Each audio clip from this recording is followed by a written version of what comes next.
Welcome to our video on Sefer Yonah.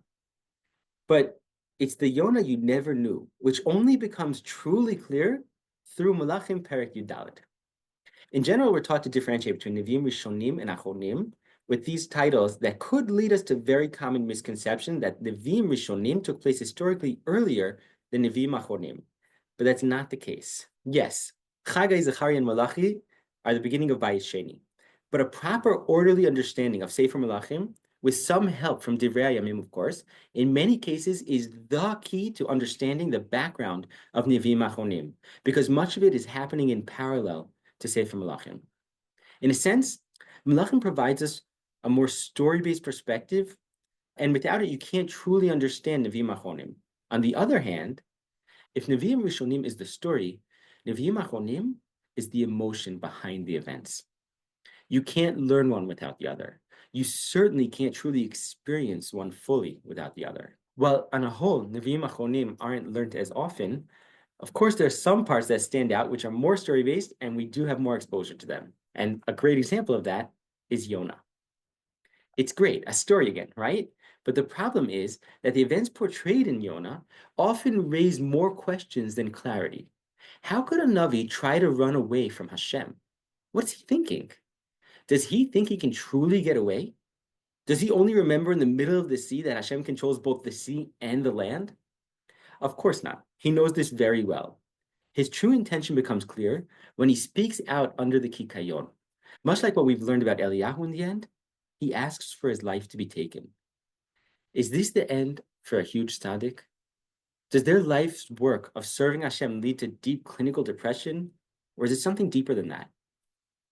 I've shared similar ideas in the past, but a shir on Rav Meidan really helped put things in perspective. So here, we'll review some of what he shares, along with some points from Nathanael Allenson, maybe a bit from our own style mixed in as well as Rat Hashem. Eliyahu receives 3 final commandments as he requests to leave his position. It takes 3 different Nevi'im in the end to complete. Eliyahu appoints Elisha. Elisha, though he does so with a broken heart, he appoints Chazael as king of Aram. And according to Chazal, the one of the Bnei Nevi'im who's sent to anoint Yehu is Yonah. The Shoshelet, or dynasty of Achav and Izebel, in other words, Beit Omri, they brought in the Baal on a huge scale. Yehu is chosen to get rid of Beit Achav, and he certainly does his job lemahadrin, wiping out basically any remnant, including much of Malchut Yehuda, keeping in mind that there was marriage between the 2 kingdoms. Yonah, who goes to appoint Yehu, appoints him, gives a quick explanation, and runs out the door and disappears, just as he told to do by Elisha. Why? Why does he have to run away? Well, keep in mind, he's promoting a revolt. And not only that, but it's in the middle of a war with a foreign enemy. How could the chief of staff just get up and leave, abandoning his troops in battle in the middle of the field? For decades after this revolt, the situation in Malchut Yisrael is absolutely terrible. Aram puts us like dust to be trampled, ka'afar ladush, with no one standing before them. How could something like this happen after Mapechat Yehu? Well, actually, this isn't so surprising, because if the general gets up right in the middle and leaves the battlefield, in essence, we've lost that war. And so Aram becomes stronger and stronger in the area. And not only that, but what did we have backing us? Well, we had Beit Achav, Beit Omri, which was very strong, and now they're wiped out, even though they had been successful in battle against Aram. We had the strong connection with Yehuda, and so they were in essence backing us and they were helping us, but that's been severed, especially after we killed their king. And we had a strong backing from the Phoenicians, especially with the marriage with Izebel. However, now that they've been killed out, we certainly burnt our bridges on that one. On the one hand, we got rid of the Baal, and that's amazing. On the other, we've significantly weakened ourselves, and Aram is certainly taking advantage of that. So this really shouldn't come as a surprise. What did Yehu think was going to happen when he followed the words of the Navi? This situation persists for a number of generations, and then we have the last of the kings of Beit Yehu is Yeravam ben Yoash, who we call Yeravam II, not Yeravam ben Nevat, don't confuse them. That's the one who first broke off the kingdom from Rechavam ben Shlomo and created Malchut Yisrael. This is much later. We have Yeravam ben Yoash, or Yeravam II. He's the last king of the Shoshelet, of the dynasty of Beit Yehu. And here we really have prosperity. We have an incredible situation where on the one hand, again, we have a unity, and this is rare both in the times of Beit Yehu and in general, throughout the kingdom of Israel, we have a unity between Malchut Yisrael and Malchut Yehuda. And because of this, they become stronger again as they're united, and they're able to both defeat Aram, take over much of the area that had been under Aram's control, all the way to Levo Hamat. That's basically just by the border of Nachal Prat. And then in the south, Yehuda also expands its borders all the way to Nahar Mitzrayim and all the way down to Eilat, Etzion Gavar, which is very rare also in the times of the Melucha, to be able to make it all the way down towards Eilat. Very few kings were able to do that. In essence, what we see is that they have control over the entire area of Gvulot HaHavdacha. They expanded like to the times of Shlomo HaMelech. There's incredible prosperity as well. And the fascinating thing is that there's this one pasuk in our parak that says, and who told them that this was going to be the case? Yonah ben Amitai, Migat HaChefer, Yonah the Navi. So wait a second. When did this happen? When did Yonah say that this was going to happen? When is that nevuah from? So Rav Meidan has a fascinating idea that he says perhaps this was told to Yehu right from the beginning. Right before running out that door, when he tells him you're going to be king and he pours oil over his head, perhaps he also said, and this is what things are going to look like. You're going to defeat Aram. You're going to push all the way out towards the expansive borders that are promised in the Torah. And then what happens when for generations, for decades, that doesn't happen? Yehu is looked at perhaps as a failure. How could you have brought us into this situation? And he in turn points to Yonah Navi and says, but he told me that this is what it was going to look like, and it didn't. This nevuah never came true until now, until the times of Yeravam II. At this point, after decades perhaps of kind of being pushed out, now all of a sudden Yonah's nevuah is really appreciated as it comes to fruition. But at this time, everything also begins to fall apart. This is right when we're at the peak of our prosperity.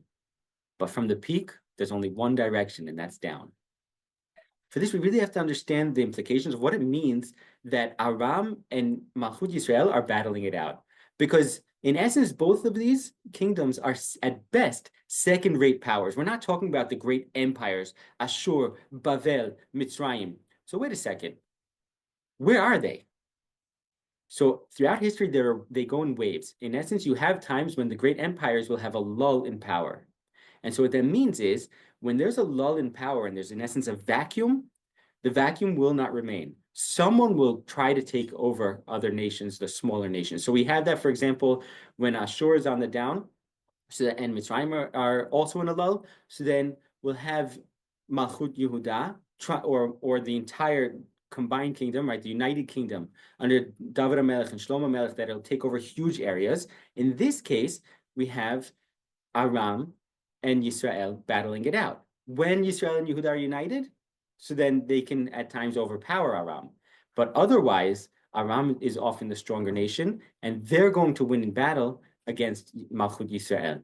And that's what we see time and again. But in essence, what this is saying is, from a broader perspective, it means that Ashur is in a lull. But that's not going to happen forever. Because right after this, Ashur is going to be on the rise. They're going to be growing stronger and stronger. And we're going to see that playing out throughout the rest of Sefer Melachim. But what's that turning point? That turning point is in essence right now. When both Ninveh of Ashur and Shomron of Malchut Yisrael are in very strong positions of prosperity. And both of them are dealing with similar sins and evil ways that are spreading throughout these two kingdoms. And a Navi is sent to each of them. Amos HaNavi is sent to Shomron and to Malchut Yisrael. And at the same time, Yonah is sent to Ninveh of Ashur. And the question is, which nation will listen to the Navi? Which Navi will succeed? And in essence, you could say that both failed. Amos failed to bring Am Yisrael back because no one listened to him. And Yonah failed because he went to Nineveh and everyone listened to him. And that's exactly what Yonah didn't want. Here, his whole adult life, he's had to perhaps deal with this criticism. And finally, his great nevuah has come to fruition. And his entire life's work is about to be destroyed. Because he's being sent to Nineveh and he knows exactly what's going to come from this. What's going to come from it? After Ashur does tshuva, after Nineveh does tshuva, So then we're going to have king after king getting stronger. The first king after this is Tiglath-Pileser the third, and he's going to come in and he's going to already exile the northern areas, the northern cities of Malchut Yisrael, keeping in mind places like Dan, places that we've heard of, the gateways of the north to the kingdom of Israel. Those same few cities that we keep hearing of. After that, we're going to have two kings of Ashur who are going to come in, destroy Shomron, and exile most of the rest of the kingdom of Israel. Again, you'll have some refugees who'll go down to the kingdom of Yehudah and try to seek refuge there. But for the most part, most of the 10 tribes, Aseret HaShvatim, are going to be exiled and lost at this point. And then finally, we'll have Sancherib, who's going to come in to try to finish the job, to destroy the Beis HaMikdash and all of Yehudah and exile them as well. Now, they don't succeed because of a nace that happens at times of a king who is a tzaddik, Chizkiyahu, and we'll talk about him later. But they do succeed in rampaging through all of Yehudah and killing, destroying, and exiling much of Malchut Yehudah as well. So this is really a huge tragedy, a huge turning point, and it all starts right here. On the one hand, we expanded our borders. We got rid of this great enemy, Aram, who'd been troubling us for so long. On the other hand, we brought our borders right up to the border with an even stronger, more powerful, and even more cruel enemy, Ashur. And Rav Meidan points out an interesting point, and that's that in essence, this continues to happen throughout history. We have a similar thing. For example, we were rejoicing when Saddam Hussein of Iraq fell, but on the other hand, in essence, he was the one who was keeping Iran at bay as they had issues between them. And once he's out of the way, we've in essence brought Iran and their influence to our borders. And so that could be an even worse situation. So we have to be careful what we wish for, and we have to daven that Hashem should help us no matter what the situation.